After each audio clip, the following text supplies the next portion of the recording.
ঝুমকু চিৎকার করতে করতে সেই জাদুর আয়নার ঘরে এসে পৌঁছালো এবং দেখলো চোখের পলকের মধ্যেই সে আয়না বুবুকে তার ভেতরে টেনে নিয়েছে। মদনপুর গ্রামের দক্ষিণ দিকে এক পোড়ো বাড়িতে বাস করত চম্পা নামের এক ডাইনি, যাকে কেউ কখনো দেখেনি। গ্রামের লোকেরা তাকে আয়না বুড়ি বলেও জানত, কারণ তার একটি বিশেষ জাদুর আয়না ছিল। ডাইনি তার এই জাদুর আয়না দিয়ে মানুষজনকে বন্দি করে রাখত। ওই গ্রামের উত্তর প্রান্তে এক ছোট্ট কুঠিরে বাস করত বুবু, ঝুমকু আর তার মা। বুবু ছিল খুব দুরন্ত এবং চটপটে, আর ঝুমকু ছিল ঠিক তার উল্টো, শান্ত স্বভাবের লক্ষ্মী মেয়ে। বুবুর একটি বদ অভ্যাস ছিল, সে যেখানেই যেত কিছু না কিছু চুরি করে আনতো। একদিন ঝুমকু বুবুকে ধমক দিয়ে বলল, দেখ বুবু, অন্যের জিনিস চুরি করা একেবারে খারাপ অভ্যাস। বুবু হাসতে হাসতে বলল, আরে দিদি, আমি তো একটু মজা করি, ওটাকে চুরি বলে না, ওটা হচ্ছে খেলা। দিনের পর দিন বুবু তার এই মজার খেলা খেলতে থাকে, কিন্তু সেই মজার খেলা একদিন এমন জায়গায় গিয়ে পৌঁছালো যেখান থেকে ফিরে আসা প্রায় কঠিন হয়ে গেল। এক সন্ধ্যাবেলা বুবু খেলতে বেরিয়েছে, আর ঠিক সেই দিন ঝুমকু বুবুর পিছন করতে লাগলো যে বুবু আদতেও কিছু চুরি করে আনে কিনা। বুবু হাঁটতে হাঁটতে গ্রামের শেষ প্রান্তে গিয়ে পৌঁছালো আর ঢুকে পড়ল গ্রামের এক ধ্বংসপ্রায় বাড়িতে, যা সবাই চম্পা ডাইনির বাড়ি নামেও জানত। বাড়িটি ছিল খুব ভয়ানক। বুবুকে চম্পা ডাইনির বাড়িতে ঢুকতে দেখে ঝুমকু থমকে দাঁড়ালো। ওরে বাবা, বুবু ওই পুরো বাড়িতে কেন গেল? ওটা তো চম্পা ডাইনির বাড়ি। যাই যাই, বুবুকে ওখান থেকে বের করে আনি। ঝুমকু ভয়ে ভয়ে সেই ডাইনির বাড়িতে প্রবেশ করলো, আর ঢুকেই দেখলো বুবু একটি ঘরের ভিতর ঢুকে চুপচাপ পাথরের মতো দাঁড়িয়ে আছে, যেন তাকে কেউ বশীকরণ করে রেখেছে। এ ভাই, তুই এখানে কি করছিস? আবার কিছু চুরি করতে এসছিস তো? তোকে না কতবার বলেছি চুরি করতে না। এখন চল চল এখান থেকে, এখানে থাকা ঠিক হবে না। হ্যাঁ, কেন দিদি, এখানে কি আছে? এটা ওই চম্পা ডাইনির বাড়ি। এই বাড়িতে কোনো একটা ঘরে ওই ডাইনির জাদুর বড় আয়না আছে। আমি তো শুনেছি ওই ডাইনি সেই আয়নার মধ্যে মানুষকে বন্দি করে নেয়। হ্যাঁ সত্যি দিদি, তাহলে তো সেই জাদুর আয়না একবার আমাকে দেখতেই হয়। আমি দেখতে চাই সেই আয়না। কোথায় কোথায় আছে সেই আয়না? না ভাই, কোনো জাদুর আয়না টায়না দেখতে হবে না। চল চল, এক্ষুনি বাড়ি চল। ঝুমকু যতই না করে বুবুর ততই কৌতূহল বাড়তে থাকে। বুবু লোভ সামলাতে না পেরে এক ঘর থেকে আর এক ঘর দৌড়াতে শুরু করলো, আর হঠাৎ বুবু সেই জাদুর আয়নার ঘরে ঢুকে পড়লো। আরে বাস, এটা তো সেই জাদুর আয়নার ঘর। না, দিদি পেছনে নেই।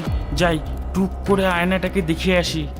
বুবু আয়নাটার সামনে গিয়ে বলল, হ্যালো আয়না দিদি, আমি কি সুন্দর? কিছু বলো না, চুপ করে আছো কেন? এই বলে বুবু সে আয়নাটাকে ছুতে যাবে, তখনই আয়নাটি থেকে একটি আলো বেরিয়ে আসলো, আর সেই আলোর মধ্যে থেকে একটি কণ্ঠস্বর ভেসে আসলো। তুই সুন্দর না, তুই তো চোর। লোকের জিনিস চুরি করিস তুই। আয় আয় আমার জাদুর আয়নার দুনিয়ায় আয়। ঝুমকু চিৎকার করতে করতে সেই জাদুর আয়নার ঘরে এসে পৌঁছালো এবং দেখলো চোখের পলকের মধ্যেই সে আয়না বুবুকে তার ভেতরে টেনে নিয়েছে। ভাই ভাই ভাই, কোথায় চলে গেলি তুই? এই এই জাদুর আয়না ফিরিয়ে দাও, ফিরিয়ে দাও আমার ভাইকে। ঝুমকু আয়নার দিকে তাকিয়ে কাঁদতে থাকে, আর ঠিক সেই সময় এক ভয়ঙ্কর হাসির সাথে এক ডাইনির প্রকট হয়।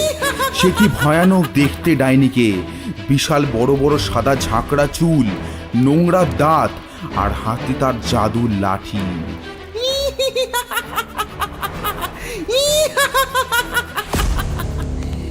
এই, কে রে তুই? আর এইখানে কি করছিস? আমার ঠিকানা কি করে খুঁজে পেলি? কে বল, কে বললো তোকে যে আমি এখানে থাকি? বল বল বলছি, তাড়াতাড়ি বল, না হলে তোর গর্দান নেব।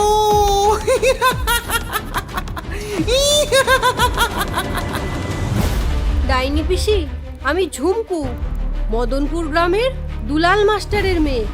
আমি ইচ্ছা করে আসিনি। আমার ভাই খেলতে খেলতে আপনার এই বাড়িতে চলে আসে। ওকে খোঁজার জন্যই আমি ওর পেছন পেছন আসি। ও, তার মানে ওই চোর ছেলেটা তোর ভাই। ও আমার জাদুর আয়নার শিকার হয়েছে। এখনো থাকবে আমার আয়নার দুনিয়ায়। সেই জায়গাটা খুব ভয়ানক আর রহস্যময়। যে সেই আয়নার দুনিয়ায় যায় সেইখান থেকে আর ফিরে আসতে পারে না।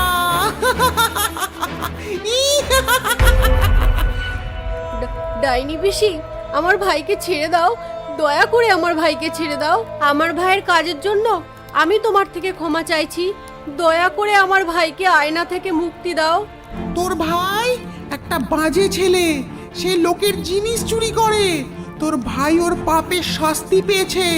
এখন এখন আর কিচ্ছু করা যাবে না। যা যা, এখান থেকে পালিয়ে যা। সেই আয়নার দুনিয়া খুব ভয়ানক। যে একবার সেই দুনিয়ায় যায় আর কখনো ফিরে আসতে পারে না।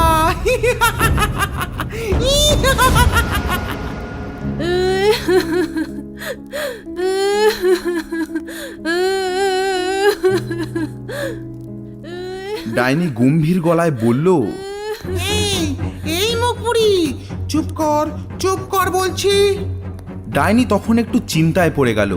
একটু ভেবে বলল, শোন, তোর ভাইকে বাঁচানোর এখন একটাই উপায় আছে। শোন, তবে যদি তোর ভাইকে ফিরিয়ে আনতে হয় তবে আমার 3টে প্রশ্নের সঠিক উত্তর দিতে হবে।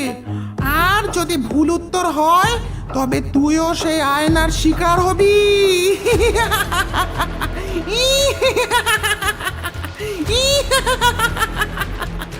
ঝুমকু ভয় পেয়ে যায় আর বেশ কিছুক্ষণ চুপচাপ দাঁড়িয়ে থাকে। ঠিক আছে পিসি, বলুন কি করতে হবে আমায়। তবে শোন, এই তোর প্রথম প্রশ্ন। আমি দেখি কিন্তু চোখ নেই, আমার কানে শব্দ ঢোকে না, আমি বলি না, শুধু দেখাই। আমি কে? ঝুমকু ভীষণ চিন্তায় পড়ে গেল। আমি কি দেখি কিন্তু চোখ নেই, আমার কানে শব্দ ঢোকে না? আরে, এর উত্তর তো আয়না। আয়নার চোখ নেই কিন্তু সব দেখতে পায়। আয়নার কোনো কান নেই, তাই শব্দও ঢোকে না। আয়না কথা বলে না, শুধু আমাদের প্রতিচ্ছবি দেখায়। তাই তাই এর উত্তর আয়না। ডাইনি অবাক হয়ে যায়। হ্যাঁ, এ কি করে সম্ভব? তুমি ঠিক বলেছ, উত্তর আয়না। ঠিক আছে, এবার আমার দ্বিতীয় ধাঁধা। আমি যত দূরে যাব তুমি তত ছোট দেখবে, যত কাছে আসব ততই বড় দেখবে। আমি কি? ঝুমকু এবার আরো চিন্তায় পড়ে গেল। বিড়বিড় করে বলল, আমি যত দূরে যাব তত ছোট দেখাবে, যত কাছে আসব তত বড়। আমি কি? ঝুমকু এবার চিন্তায় পড়ে গেল। ঝুমকু ভাবতে ভাবতে হঠাৎ সে তার উত্তর খুঁজে পেয়ে গেল। এর এর উত্তর হবে আবার আয়না। আমি যত দূরে যাব তত আয়নার প্রতিচ্ছবি আমাকে ছোট দেখাবে, আর যত কাছে আসব ঠিক তার উল্টো আমাকে আবার বড় দেখাবে। তাই এ ধাঁধার উত্তর আয়না। ডাইনি তো এবার হতবাক। ডাইনি এবার চিন্তায় পড়ে গেল। আজ পর্যন্ত আমার এই ধাঁধার উত্তর কেউ দিতে পারেনি। এই এক সাধারণ মেয়ে কি করে সব উত্তর দিচ্ছে? না না, এমন হলে তো আমি হেরে যাব। তবে তৃতীয় ধাঁধাটা আরো কঠিন করতে হবে। ডাইনি এবার খুব ভাবনা চিন্তা করে তার তৃতীয় প্রশ্নটি করল। এবার তবে আমার শেষ প্রশ্ন শোন। বলতো, আয়নার সামনে দাঁড়িয়ে যদি আমি বলি আমি ডাইনি নই, তাহলে সে আয়না কি বলবে? ঝুমকু এক নিমেষের মধ্যে সব যেন গুলিয়ে ফেললো। সে বুঝতে পারছে না এই ধাঁধার উত্তর কি হবে। আয়নার সামনে দাঁড়িয়ে যদি আমি বলি আমি ডাইনি নই, তাহলে কি বলবে? কি বলবে, কি বলবে? আচ্ছা, আয়না তো জড় বস্তু, ও তো কথাই বলতে পারে না। এই ধাঁধার উত্তর কি করে দেব? কি রে মেয়ে, পারবি না তো? আমি জানতাম। নে নে, এবার প্রস্তুত হ, আমার আয়নায় বন্দি হওয়ার জন্য প্রস্তুত হ।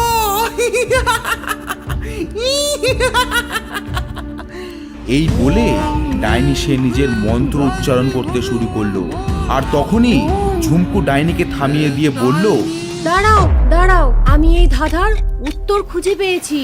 আচ্ছা, আয়না তো কথা বলতে পারে না, আয়না শুধু প্রতিচ্ছবি দেখাবে, আর আয়না তো সব উল্টো দেখায়। তাই ও দেখবে আমি ডাইনি, মানে তুমি ডাইনি।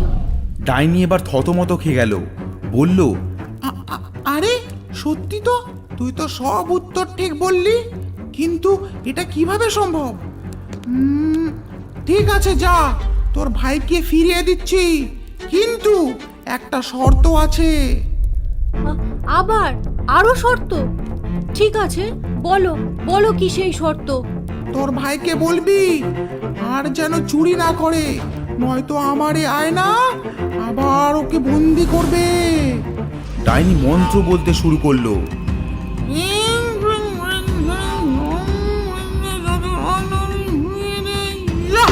আর ঠিক তখনই আয়নাটি থেকে বেরিয়ে আসলো বিশাল এক আলোর ছটা, আর ভেতর থেকে বেরিয়ে আসলো বুবু।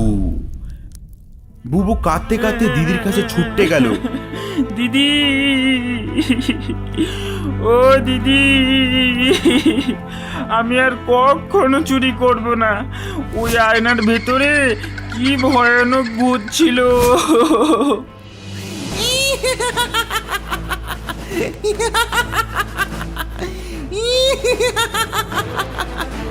ভয় পেয়েছিস বুঝি? আয়নার শিক্ষা এমনই হয়।